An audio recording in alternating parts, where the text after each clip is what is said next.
Hello, my beautiful friends. If you are new here, my name is Shay, and this is my channel, A Book Affair. Thank you so much for clicking on my video. If you are returning, hey girl, hey, hi guy, hey, and we're gonna go ahead and get right into it.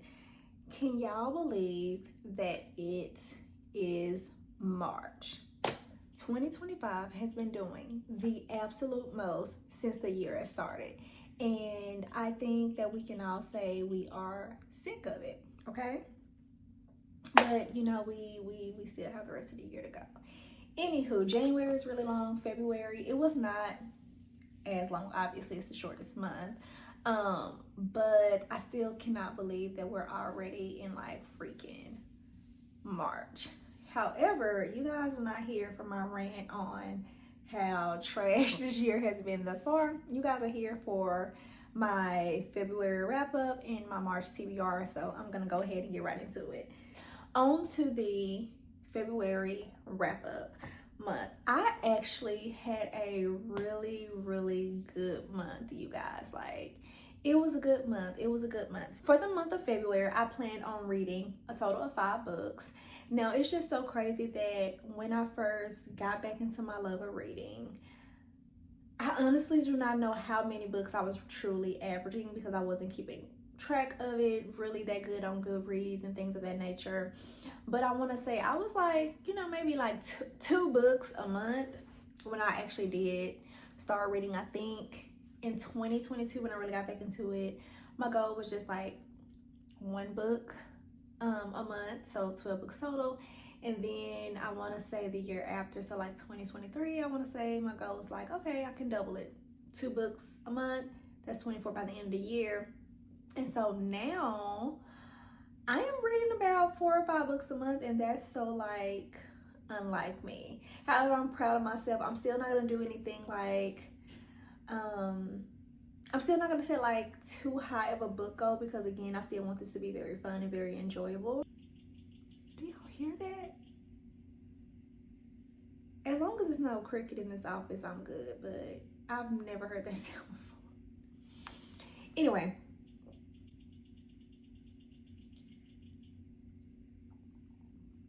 is it playing with me?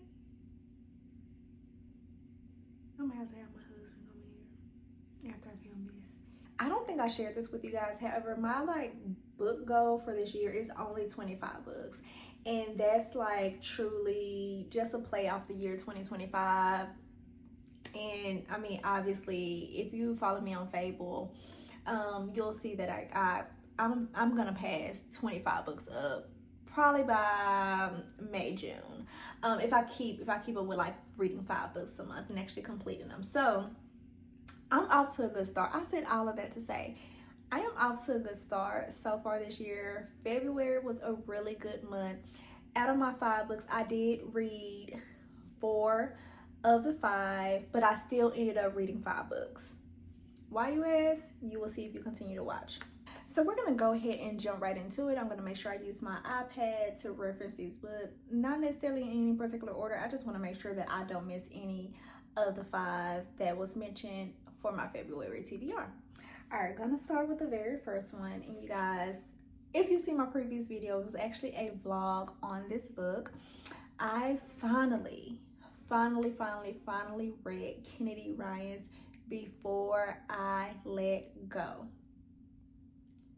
And let me tell you, I am so upset at myself for waiting and putting it off for so long.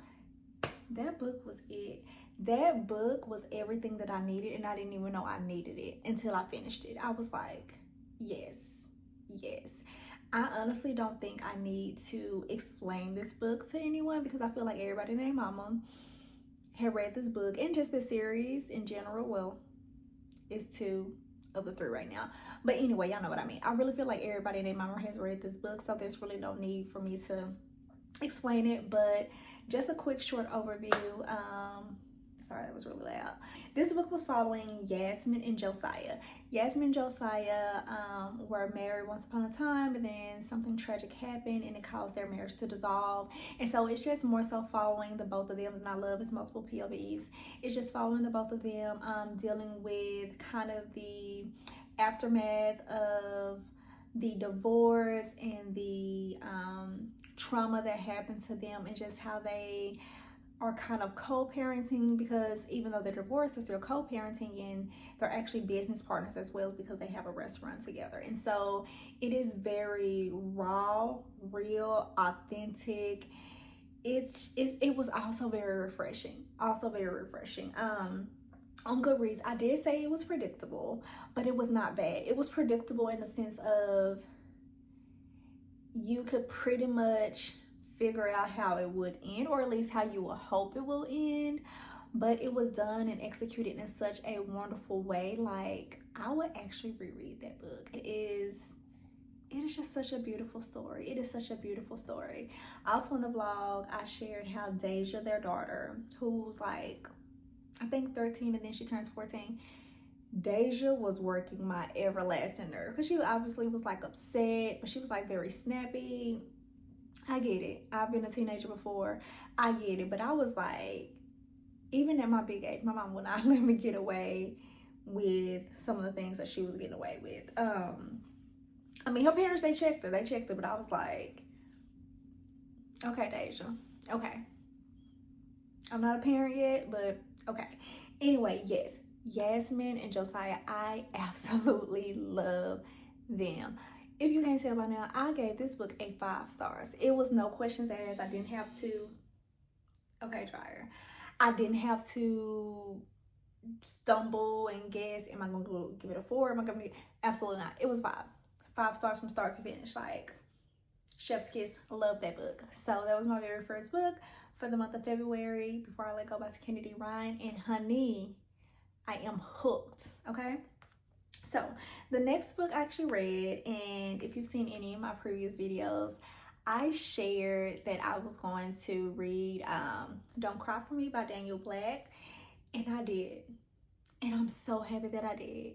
Kayla from my Kayla's Bookish Vibes was right. This book, again, chef's kiss, this book was amazing. And this is typically not my genre. Like, I typically shy away from these types of like historical fiction or books that highlight the injustices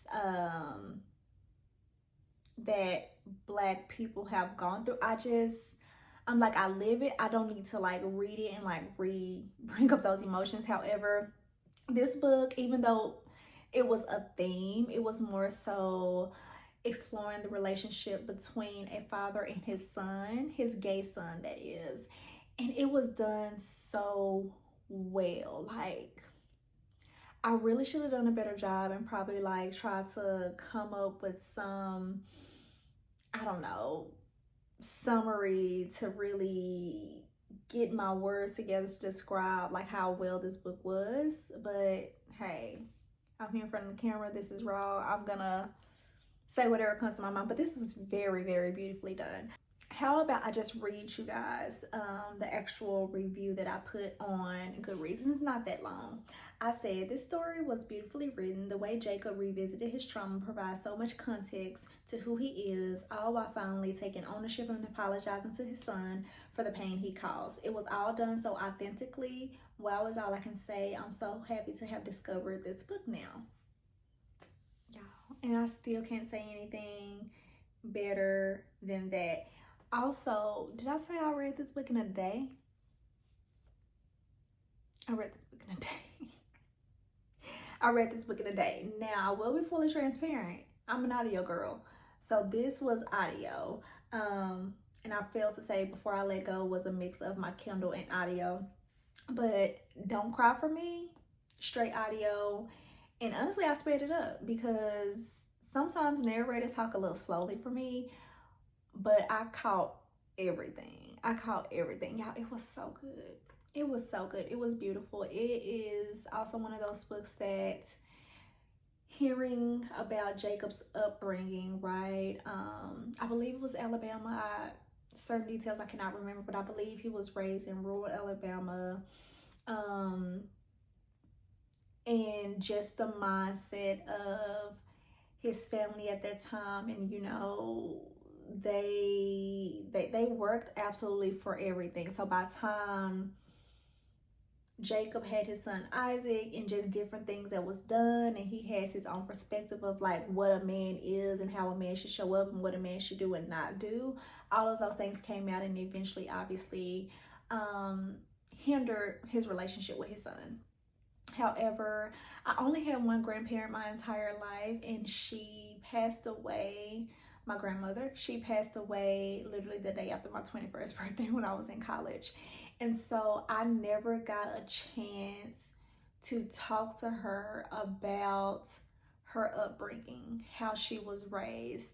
Um, and so even just going through this book and hearing Jacob share through letter, right, to his son Isaac, reasonings behind what he did and how he did things, I was just like, oh my gosh, I wish I could have spoken to my grandmother about just her. So, you know, because context is needed for some things. Not to say, you know, it was okay, but some people don't just do things just to do it, right? Like there's a lot of things that are learned.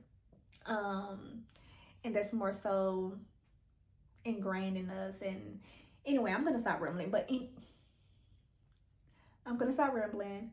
Don't Cry for Me was an amazing book. It's an amazing book, and even though I do not have a physical copy, it is definitely a book that I need on my shelf. I absolutely need it. It's a beautiful story, and it deserves to be purchased and on my shelf. 5 stars. Did I say 5 stars? 5 stars, you guys. All right, so for book 3, the next book I decided to tackle, and it's only right, is Isaac's Song by Daniel Black. Now, Isaac's Song is not necessarily a direct response of the letters in Don't Cry for Me. You would think it is, however, it is not. Isaac's Song is, instead of Isaac, obviously now his adult life, him going to a therapist, his therapist pretty much encouraging him to dig a little deeper when it comes to his complex like feelings and emotions and upbringings when it comes to like his father. And it was done in a very, very nice way. Now I did give Isaac's Song a 4 out of 5 stars instead of a 5, like Don't Cry for Me.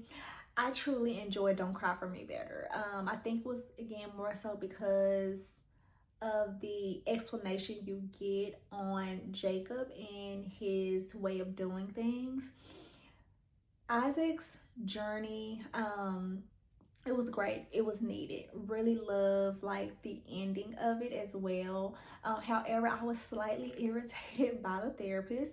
It's probably because I'm a therapist, but I was slightly irritated by the therapist and just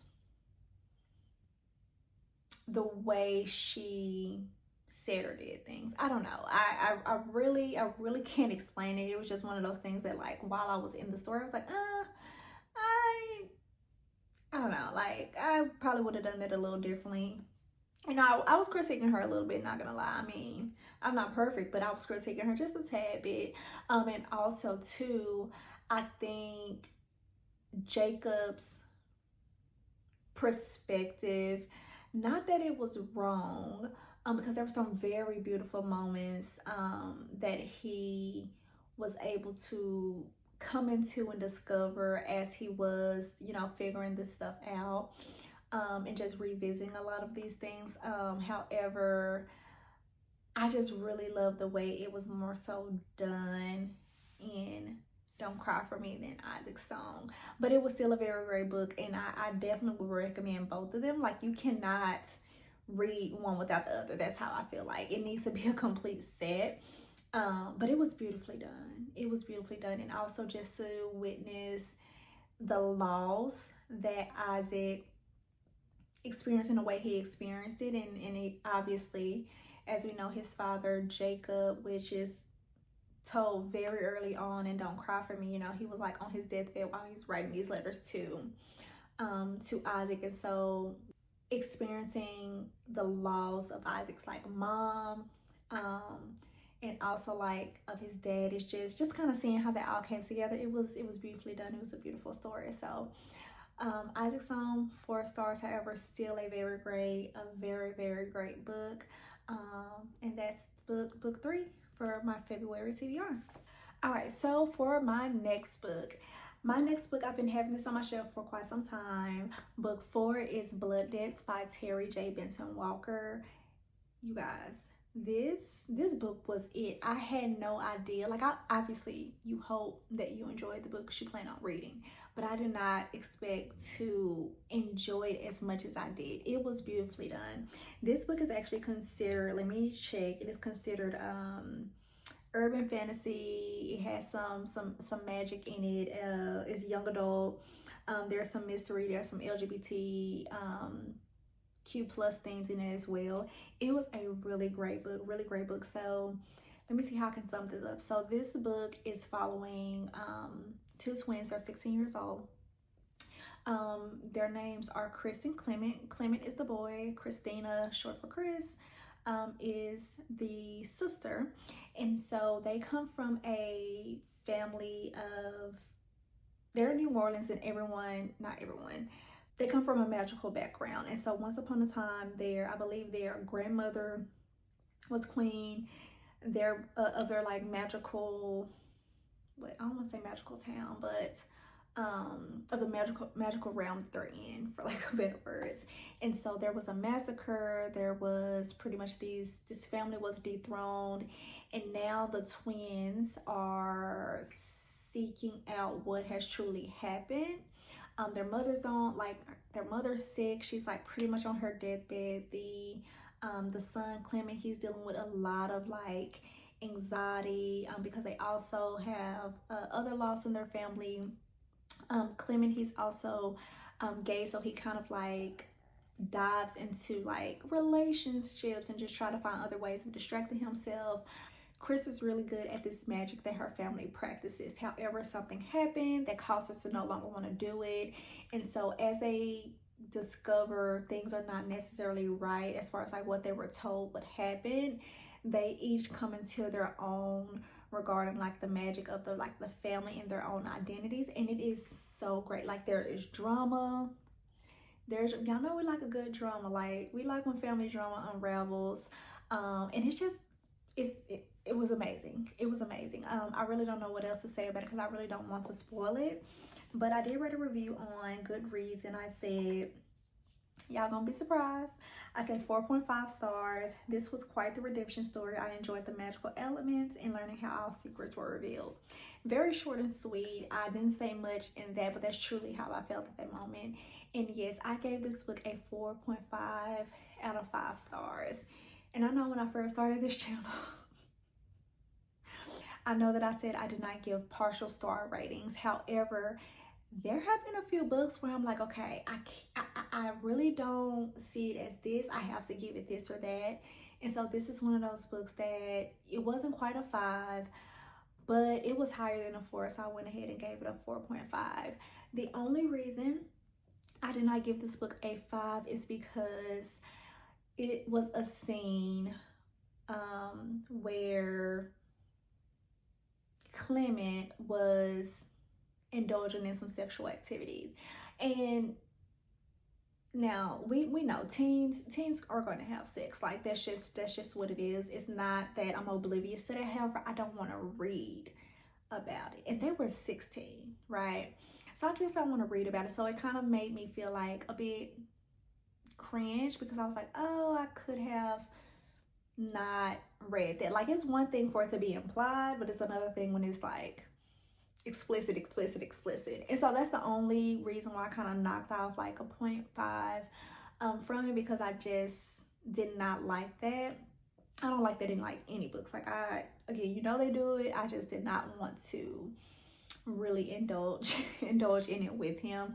And so that's the only reason that I, did that. Because I mean, they're underage. I don't want to read about minors doing that. So that's the only reason. However, other than that, it was very great. And there was a very like gruesome scene in there as well, but I was like, girl, you love Saw movies, and we all know those Saw movies are also very gruesome. So I was like, you can't take off anything for that. But the explicit sex scene, I was just like, okay, yeah, that's just not for me. But for others, it may not bother them. And so yeah, so that was Blood Debts. Amazing. I cannot wait to jump into Blood Justice, which is actually book 2 of that series, because the way it ended is like, oh my gosh, like I have to find out what's going to happen next. And so yeah, I can't wait to continue the series, but Blood Debts was absolutely amazing. So that was book 4. Now, the 5th book that I plan on reading, you guys, was 7 Days in June by Tia Williams. Friends, I DNF that book.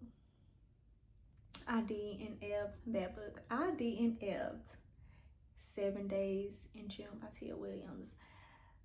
I just don't think it was for me, and that is absolutely okay, right? Like, we're gonna normalize, if you don't like a book, just put it down, right? And so it was one of those books that just were not for me. I tried it audio, and I also was reading on my Kindle. I actually started reading on my Kindle, and then the chapters were just so long, right? What I love about my Kindle is it allows me to read much faster, but that's not the case when it's a book where the chapters are long and then you feel like, okay, what are we doing? I think I DNF'd around chapter 5. I just was not pulled into the characters. I can't even tell you their names. I know the main character, I think she was dealing with some type of chronic headache or something like that, and it was just a lot of focus on that, like very early on, like the headaches, and then something with her teenage daughter, and then I think I only got like maybe 1 chapter of like the guy who's, I think, the love interest in the story. And even with that, I was like, okay, I'm not sold. So I just put it down and just decided to not pick it back up. I really hate that, because I had that book on my bookshelf for quite some time, but I was like, yeah, it's not for me. And also, again, I love a good audiobook, but even the audiobook didn't keep me interested. So I was just like, okay, this story just is not for me. So I was a bit sad, but I was like, hey, it is what it is. However, I gave that book along with, I believe, 2 other books to my sister for her to borrow. She can absolutely keep 7 Days in June. But I also gave her Blood Debts to read. I need her to give me that back, because that was a really good book. But I'm hoping that she is enjoying 7 Days in June. I seen that she was reading it, so I need to check in on her to see if she likes it, because her and I are very opposite. She may actually love that book, while I was just like, it's not for me. I actually love Blood Debts, and she may say, this isn't for me. So that's just, you know, it happens. It happens. We DNF and we keep it moving. However, I still read 5 books this month. All right, so going back to book 1, Kennedy Ryan's Before I Let Go. I absolutely had to read This Could Be Us by Kennedy Ryan. I feel like I don't need to say anymore. If you know, This Could Be Us is following Soledad. Soledad is one of Yasmin's friends. Kennedy Ryan Skyland series is following 3 friends. And so you have Yasmin, you have Soledad, and you have Hendrix. Soledad's book is This Could Be Us. This book was like, oh my gosh, like, this one follows Soledad and Judah. And when I say, I was like, Judah, you are such a great man. It was, let me see how I can describe it without. So it's obviously I believe it's considered an interconnected standalone. Soledad is a person who has everything planned, like on the outside looking in. You know, she has the perfect husband, you know, perfect family, perfect kids, and all that things. However, tragedy strikes. She's just like, oh my gosh, like I have to make sure that me and my children are taken care of. And she does everything that she knows how to do, because she's really like a great like cook, designer, things of those nature. So she just pulls together like pretty much all her resources and her talents to make sure her and her kids eat, her and her daughters eat. And so in the midst of that and her rediscovering herself and love for self, enters Judah. Judah is a potential love interest. Should they be together? Should they not? Type of thing. And so just like the tension, I had tension myself. And so just the tension between them kept me reading. The story was very good and interesting. I really like how well thought out Kennedy Ryan makes her characters. Like, she truly goes over and beyond to also demonstrate as much accuracy as possible, because at the very beginning of the book, there was a blurb about, you know, how Kennedy Ryan herself has a son with autism. So this topic was very sensitive to her. She made sure she did the appropriate research, because in this story there are two sons who are represented and they have autism. And so I think it was very just beautifully done. And I was just like cheering Soledad on, because I'm like, girl, see, you can do it. Like, you can do it, and you did it. And like, it was always within her. And so that was actually my 5th book, because I did not even complete 7 Days in June. It was replaced by This Could Be Us by Kennedy Ryan. And I actually gave that one a 4.5 stars out of 5. Absolutely beautiful, absolutely beautiful. I did enjoy Before I Let Go just a tad bit more. However, if you know, you know, Kennedy Ryan did the damn thing with This Could Be Us. And so yeah, those are all of my books for my February TBR. Okay, friends, now we're gonna go ahead and get into my March TBR / hopefuls. I'm only saying possibly hopefuls just because I have a full month ahead of me with some pretty long books. And so I've already started one, not even gonna hold y'all, okay? But this is the month that Oathbound by Tracy Dion comes out. It comes out March 4th. So that means the day I'm recording this is March 1st. It comes out in 3 days. I already received my notification from Barnes & Noble that my book has shipped. And so, of course, I have to reread the series. I have started rereading Legend Born by Tracy Dion, and I'm almost done. I don't even know if y'all can see that. Can y'all see that? And actually, this isn't even updated. I probably got in like 2 chapters today. I'm almost done. I am so happy that I decided to reread this book and not try to go in blind.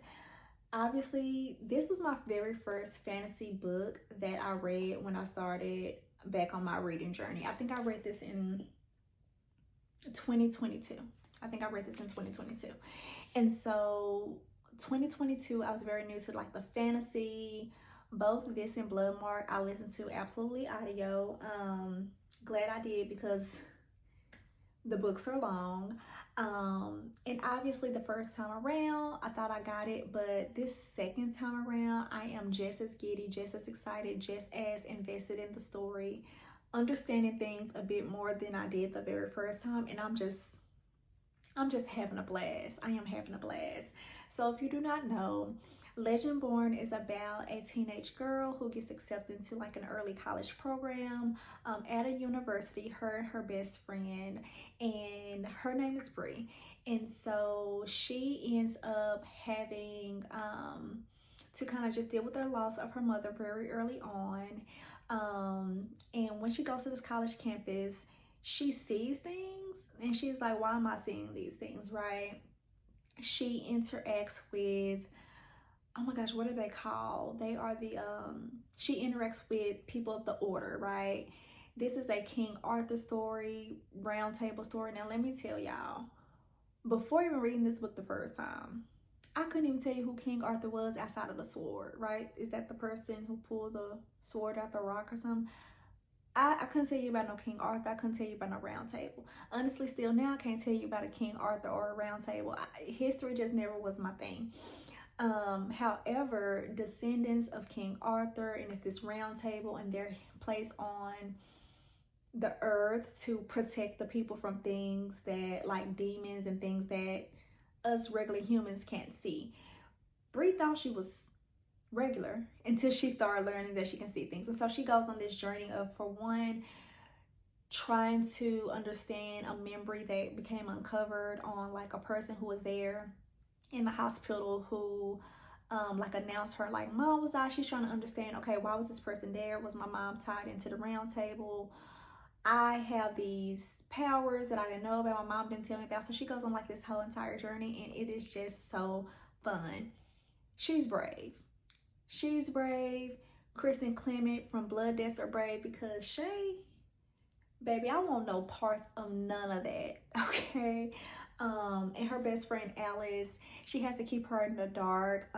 Still at this point, and I'm just like more than 75% through, she still has her best friend Alice in the dark, and it's just really eating at her that she has had to like lie to her dad and her best friend. But she's coming to a point to where all hell's about to break loose, essentially. So as soon as I finish this one, naturally I'm going to move over to book number 2, which is Bloodmark. I'm not going to hold it up because it's still on my bookshelf, but obviously I'll put the picture up. So Bloodmark is obviously book 2 of the Legendborn series. Book 2 is more so about Bree really coming into her powers and learning more about how she is, for lack of better words, involved in like the Round Table and King Arthur and all of those things. So that's book 2 for my March TBR / hopefuls. Now book 3. Book 3 is Oathbound. Oathbound is book 3 of the Legendborn series. When I say I cannot wait, friends. Oh my gosh, I cannot wait. So obviously there's really not much I can tell you about Oathbound. For one, haven't read it, haven't gotten it yet. But it's a continuation, and so I can't wait to get through Bloodmarked again so I can remember how it ended, so I can then try to guess how Tracy Deonn is going to continue on the story. And I actually was on Tracy Deonn's website a few days ago, and I seen that there's a 4th book that's going to come out, and I'm just like, Tracy, how do you do it? You are 2 for 2 for me right now. Okay, Legendborn was a 5 out of 5 stars. Bloodmark was a 5 out of 5 stars. What are you gonna do in Oathbound in the 4th book? Girl, I can't keep up. You want my money? Here,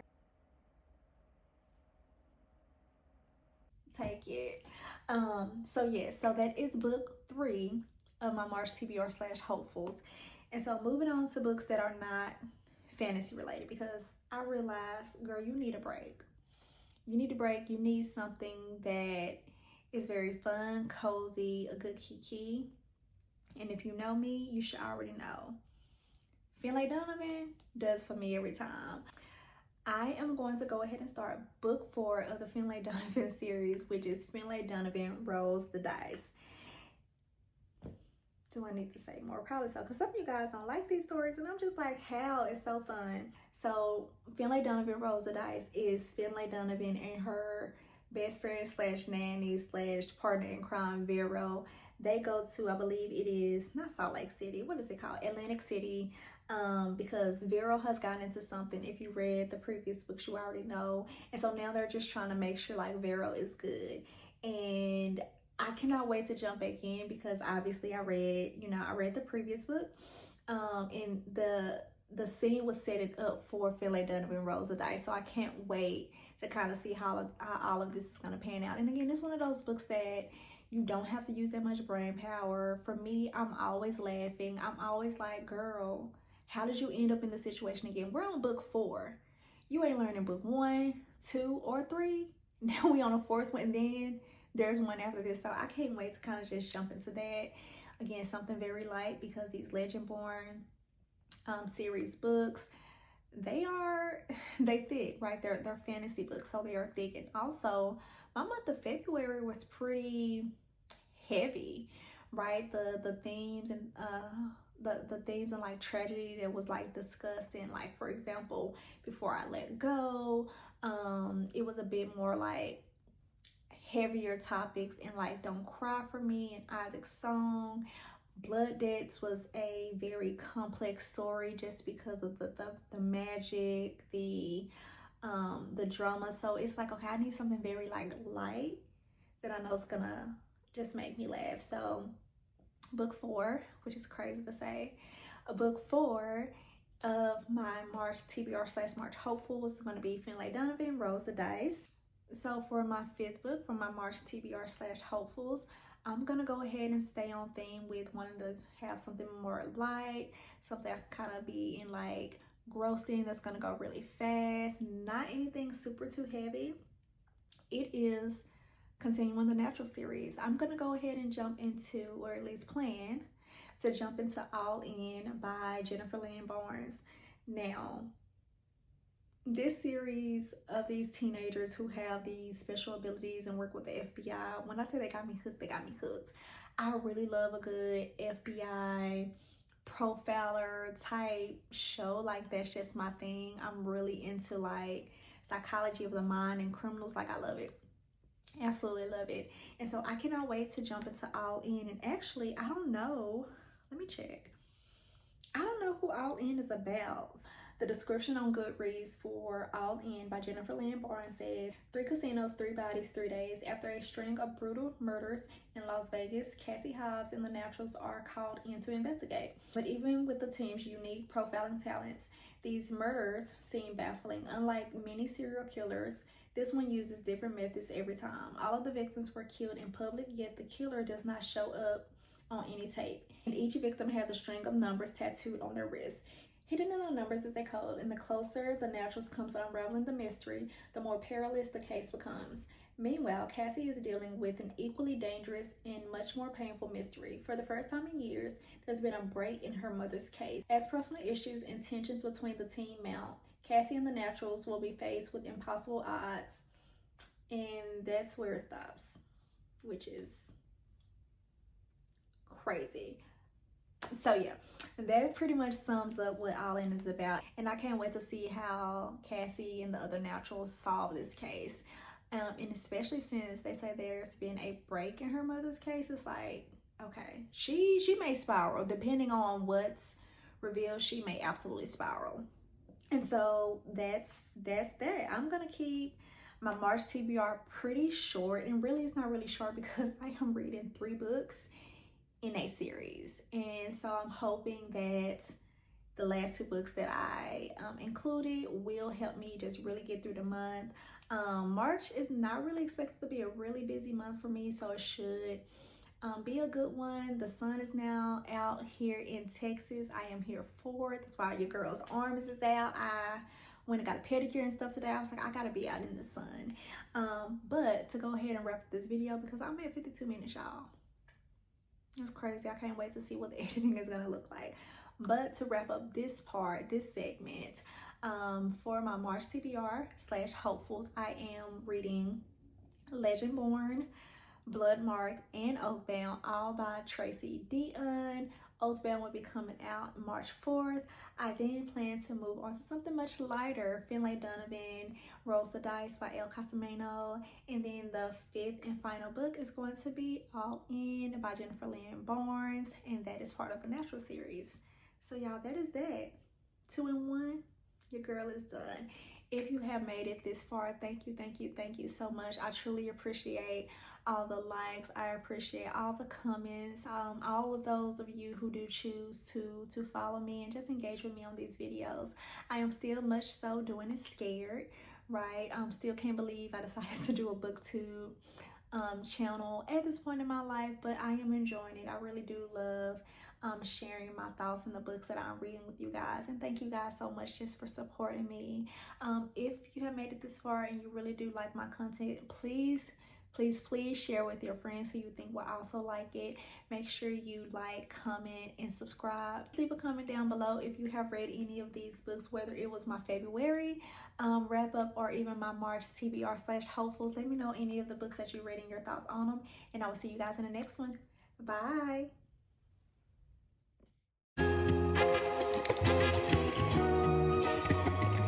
Who is Daniel? Oh, the author. I'm sorry.